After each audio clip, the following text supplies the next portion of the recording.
শুভ শিক্ষক দিবস। এক অন্য ঘটনা আপনাদেরকে দেখাই। কঠিন লড়াই, অসম প্রতিযোগিতায় জয়ী জগন্নাথ পা দিয়েই লেখেন স্বপ্ন, গড়েন ভবিষ্যৎ। জীবনযোদ্ধার অপর নাম জগন্নাথ।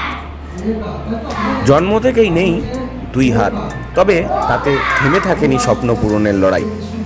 অদম্য ইচ্ছাশক্তি আর অধ্যবসায় শুধুমাত্র দুপায়ে জুড়েই গড়ে তুলেছেন নিজের ভবিষ্যৎ। এখন তিনি সমাজ গড়ার কারিগর, ভবিষ্যৎ গড়েছেন আরও হাজারো পড়ুয়ার। পা দিয়েই ব্ল্যাকবোর্ডে লেখেন দৃঢ় আত্মপ্রত্যয় এবং আন্তরিক চেষ্টায় তিনি হয়ে উঠেছেন অপরাজেয়। শুধু শিক্ষকতা নয়, তিনি সমাজের সব স্তরের মানুষের কাছেই দৃষ্টান্ত। ইচ্ছে থাকলেই উপায় হয় কথাটা যে কতটা বাস্তব তা প্রমাণ করে দিয়েছেন পূর্ব বর্ধমানের আউশ গ্রামের জগন্নাথ বাউরি। আজ সকলের কাছে তিনি অনুপ্রেরণা।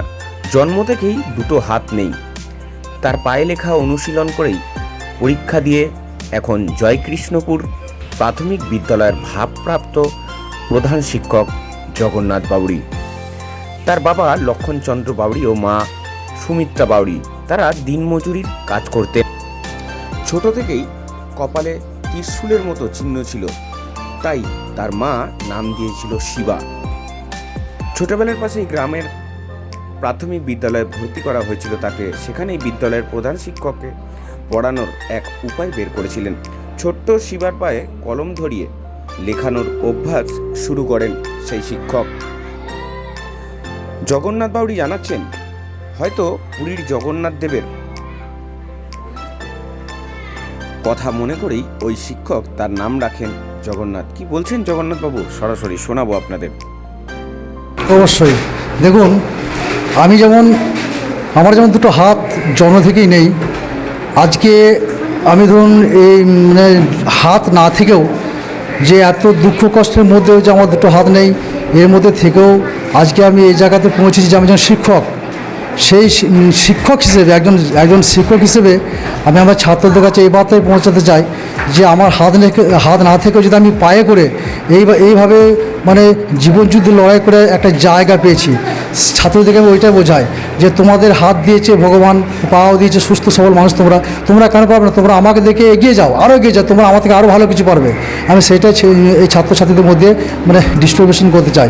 দ্বিতীয়ত, আমার যারা প্রতিবন্ধী ভাই বোন আছে ওদেরকেও আমি একই বার্তা দিতে চাই যে আপনারাও কোনো সময় ভয় খাবেন না, পিছিয়ে যাবেন না, চিন্তা ভাবনা করবেন না, আপনারা এগিয়ে যাবেন ঈশ্বরের নামে। আমি যেমন আজকে এই জায়গাতে ছিলাম যে দুটো হাত না থেকেও, আজ আমার কিন্তু মনের দুঃখ কষ্ট কিছুই নেই যে হাত নাইতে কী হয়েছে। ভগবান আমাকে চাকরি দিয়েছে, আমি লড়াই করে চাকরি পেয়েছি। এইভাবে আর কি জীবনযুদ্ধে জয়ী হয়েছে। শোনা নাও আপনাদের। এবার এই শিবা কিভাবে জগন্নাথে পরিচয় হলো।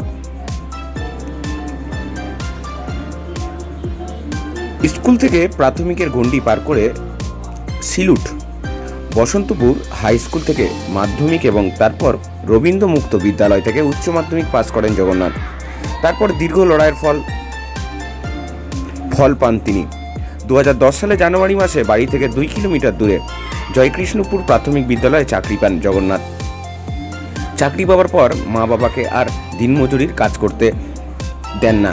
জগন্নাথের 2 সন্তান, মেয়ে স্বস্তিকা ও ছেলে অষ্টম। পায়ে পেন পেন্সিল ধরেই লেখাপড়া শুরু করেছিলেন তিনি। এখন পায়ে চক ডাস্টার ধরে ছাত্রছাত্রীদের পড়ান জগন্নাথবাবু।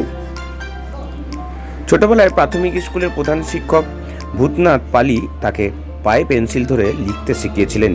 জগন্নাথ বলেন, আমি ছোটবেলাতেই ছোট ছেলে মেয়েদের এই শিক্ষাই দিই যে ইচ্ছা ও কঠোর অধ্যবসায় একজন সব পারেন, অসাধ্য বলে কিছুই নেই।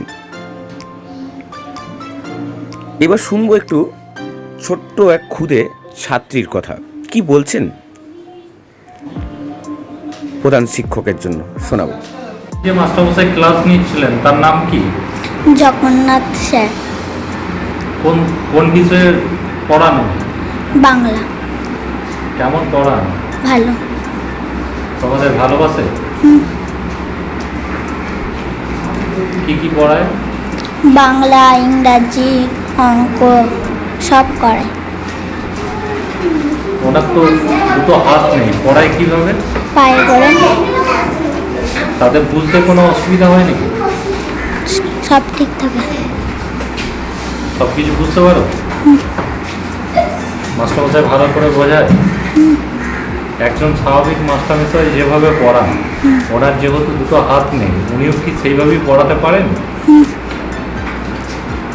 কতটা শিখতে পারেন? অনেক। শোনালাম ছাত্রীর কথা। প্রথম স্থানীয় গ্রামবাসী ও অভিভাবকদের মনে সংশয় ছিল, দু হাত ছাড়া তিনি কিভাবে স্কুলের ক্লাস নেবেন।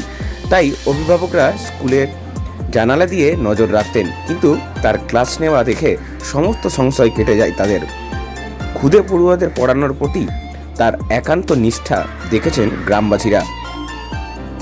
জগন্নাথবাবুর এই লড়াইকে ডেলি নিউজের পরিবারের পক্ষ থেকে কুর্নিশ জানাই। বর্ধমান থেকে সায়নী সরকারের রিপোর্ট, ডেলি নিউজ।